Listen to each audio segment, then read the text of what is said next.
প্লেটে রাখা সব মশলাগুলো আমি গুঁড়ো করে নিব।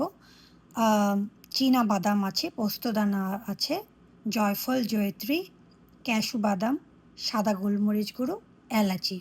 আসসালামু আলাইকুম। আজকে আমি দেখাবো আমার মোরগ পোলাওয়ের রেসিপি। খুব ইজি ওয়েতে আমি কেমন করে মোরগ পোলাও রান্না করি। মোরগ পোলাও রান্না করার জন্য আমি যা নিয়েছি সেগুলো আমি একটা একটা করে বলছি। তো এখানে আমি নিয়েছি চিকেনের রান-থান একসঙ্গে ছোট সাইজের ১২ পিস। আর এখানে আমি নিয়েছি তেলটা আমি এখানে কিছু মিক্স করব, রান্না করার সময় কিছুটা মিক্স করব। এটা হচ্ছে যে পেঁয়াজটা বেরেস্তা করেছি সেটার তেলটা। পেঁয়াজ নিয়েছি বেরেস্তা করে।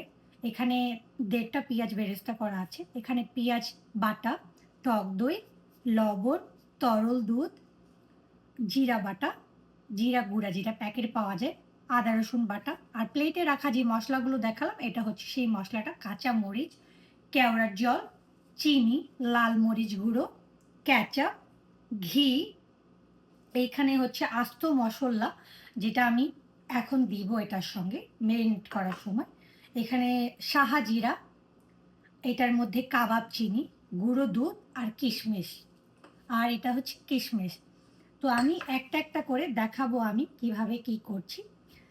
আগে আমি এটাকে মেরিনেট করে রাখবো ৩০ মিনিটের মতো। আমি প্রথমে আমার মেরিনেশনটা স্টার্ট করব। তো এখানে আমি যে প্লেটে রাখা যে মশলাগুলো আমি আবার দেখিয়ে দিচ্ছি, এগুলো আমি আগে দিব। এখানে আমি দারচিনি নিয়েছি, তেজপাতা নিয়েছি, ২ টো কালো এলাচি নিয়েছি, স্টার অ্যানিস কিন্তু খুবই সামান্য পরিমাণে, আর সবুজ এলাচি আর লং,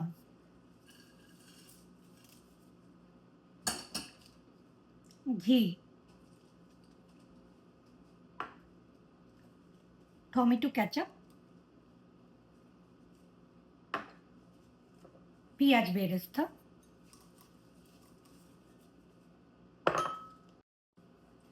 পেঁয়াজের পেস্ট, লবণ, তরল দুধ, ১ কাপের মতো তরল দুধ আছে। আর এখানে ১ কাপের মতো ইয়োগার্ট আছে। জিরা গুঁড়া ১.৫ টেবিল চামচের মতন আছে। বাট আমি এখানে ২ টেবিল চামচ নিয়েছি, বাট আমি ১.৫ টেবিল চামচের মতো দিলাম। বাট একটু আরেকটু দিব। আর এখানে হচ্ছে আদা রসুন পেস্ট। প্লেটে রাখা যে মসলাগুলো দেখালাম ওটা আমি গ্রাইন্ডারে গুঁড়ো করে নিয়েছি সেগুলো। লাল মরিচের গুঁড়ো, ঝাল যে যতটুকু খেতে চায় পরিমাণ মতো, যার যেরকম ইচ্ছে ওরকম। আর এখানে যে তেলটা নিয়েছি সেই তেলটা আমি এখানে অর্ধেকটা দিব। ঘিও দিয়েছি বাট তেলটাও আমি এখানে অল্প দিলাম। আর সামান্য পরিমাণে চিনি। সুগারটা অ্যাকচুয়ালি আমি বলবো না যে এক্সাক্ট মেজারমেন্ট, আমি বলবো যে যেরকমভাবে যেই স্বাদে খেতে চায়, যে মানে যে কেউ যদি চায় কারো টেস্ট বার যদি হয় সুগার সে কম খাবে, চিনি মিষ্টি ভাবটা কম চায় তাহলে মিষ্টিটা কম দিবে। তো আমার কাছে একটু মোরগ পোলাওটা একটু মিষ্টি মিষ্টি ভালো লাগে। আমি বলছি না খুব মিষ্টি, বাট আমার কাছে একটু মিষ্টি ভাবটা ভালো লাগে। তো ঠিক আছে, আমি এখন এগুলোকে ভালোভাবে মেরিনেট করে নেব। মসলাগুলো চাইলে কেউ আলাদা বাটিতে একসঙ্গে মিশিয়েও রাখতে পারে, আবার হচ্ছে আলাদা করেও মেখে নিতে পারে। সো আমি সব আজকে একসঙ্গে দিব আর এটাকে আমি ০.৫ ঘন্টার মতো মেখে রাখবো। ০.৫ ঘন্টার মতো মেখে তারপরে আমি এতে বসিয়ে দিব।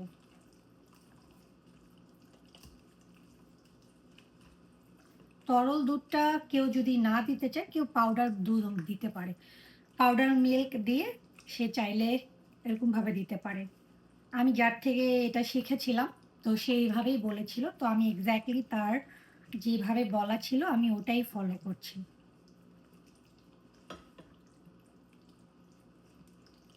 চিকেনটাকে আমি মেরিনেট করতে দিয়েছি 30 মিনিটের জন্য এখন। আপনাদেরকে বলব আমি আমার পোলাওটা কিভাবে এখানে রান্না করব। আমি আমার সেম পদ্ধতিটাই ব্যবহার করব। আমি যেমন আগের ভিডিওগুলোতে বলতাম যে আমি আমার পোলাও রান্না করি হচ্ছে ওভেনে। তো এইবারও আমি সেম ওভেনেই রান্না করব। কিন্তু আমি জাস্ট মেজারমেন্টটা বলছি। তো এখানে আমি নিয়েছি মেজারমেন্ট কাপে 3 কাপ কালিজিরা পোলার চাল, যেটাকে আমি ধুয়ে শুকিয়ে নিয়েছি। তো আমি আমি এটার জন্য যে বেরেস্তা ভাজলাম পেঁয়াজের, সেই তেলটা আমি এখানে অর্ধেকটা এখানে ইউজ করব। শাহজিরা দিব। আর এখানে হচ্ছে কাবাব চিনি, তেজপাতা ২ টো আর দারচিনি, এগুলো দিয়ে আমি পোলাওটা রান্না করব এবং গুঁড়ো দুধ দিব কিছু পোলাও রান্না করার সময়। যখন পোলাওটা হয়ে আসবে মিক্স করার আগে আমি চিনি, বেরেস্তা আর গুঁড়ো দুধ অ্যান্ড কিশমিশ এগুলোকে আর একসঙ্গে মিশিয়ে ওটা উপরে দিব। আর পোলাওটা রান্না করব। তেল দিব।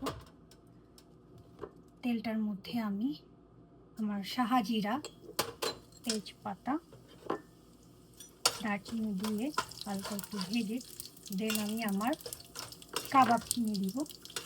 দিয়ে আমি আমার পোলাও চালটা দিয়ে দিব।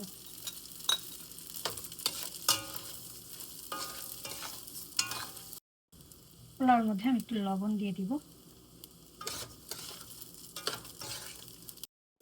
এটাকে একটু নেড়ে চেড়ে জাস্ট ভাজা হয়ে গেলে আমি এখন এখানে মেজারমেন্ট কাপে 6 কাপ পানি দিব। যেহেতু আমি 3 কাপ চাল নিয়েছি মেজারমেন্ট কাপে।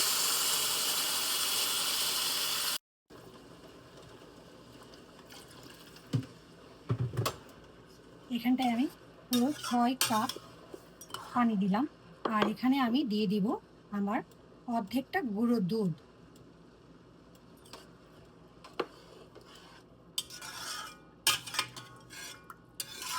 আর আমার কাঁচা মরিচগুলো। এখন আমি এটাকে এভাবেই পানি টানা পর্যন্ত এখানে কুক করব। পানিটা টেনে আসলে আমি এটাকে ওভেনে দিই। আমার পোলাওয়ের পানিটা শুকিয়ে এসছে, তো পানিটা পুরো টেনে নিয়েছে। তো আমি এখন এটাকে ওভেনে দিয়ে দিব ফর 15 মিনিট। যেখানে ম্যারিনেট করে রেখেছিলাম 30 মিনিট শেষ হয়ে গেছে, তো আমি এখন এখানে পুরোটা দিয়ে দিব। পোলাওয়ের মোরগটা অলমোস্ট হয়ে আসছে। ওভেনের পোলাওটাও মনে হয় হয়ে আসছে। এখন চেখে নিব।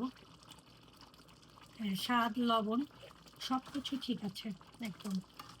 এখন আমি এটাকে ওভেনে রাখা যে পোলাওগুলো রান্না করলাম, আমার পোলাওটা সম্ভবত হয়ে আসছে।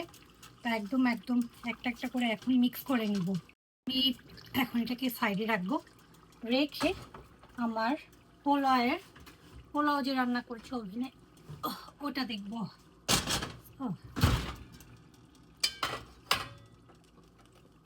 ও আমার পোলাওটা হয়ে গেছে।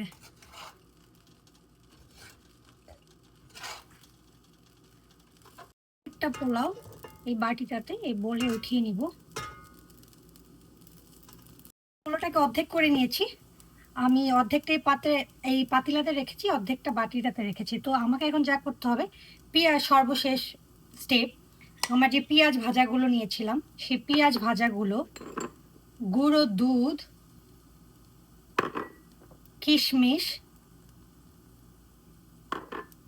আর সামান্য একটু সুগার এখন আমি এটাতে মেখে নিব।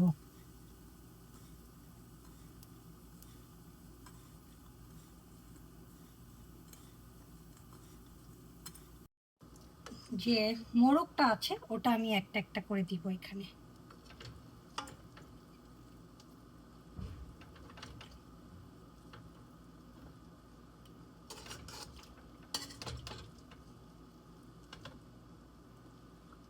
এখন আমি আমার দুধে আর পাউডার মিল্ক দিয়ে যে পেঁয়াজের বেরেস্তা মেখেছিলাম কিশমিশ সঙ্গে, তো ওটা আমি পুরোটা এখানে অর্ধেকটা দিব।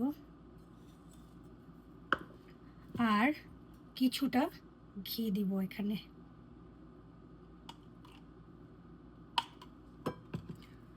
আর বাটিতে রাখা যে রাইসগুলো অর্ধেক করে নিয়েছিলাম সেগুলো আমি এটার উপর দিয়ে দিব।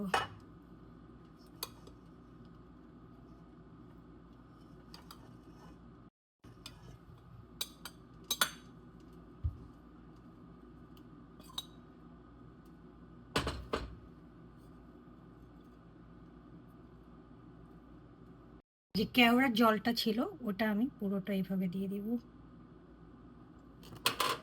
উপরে আমি একটু ঘি দিব।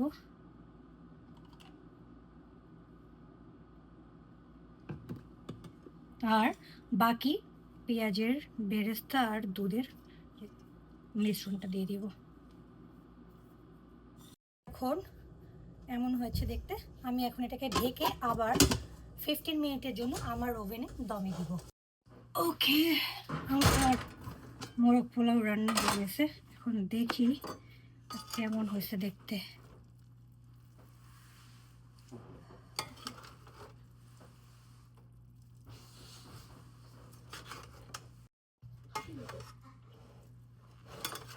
ঘ্রাণটা অনেক সুন্দর হয়েছে, স্মেলটা অনেক সুন্দর। আপনারা আমার রেসিপিটা ট্রাই করে দেখবেন, কেমন লাগে। ভালো লাগলে আমাকে জানাবেন, খারাপ লাগলেও আমাকে জানাবেন। অবশ্যই ট্রাই করে দেখবেন ইজি ওয়েতে মোরগ পোলাওটা। আশা করি আপনাদের সবার ভালো লাগবে। ভালো থাকবেন। থ্যাংক ইউ আমার ভিডিও দেখার জন্য।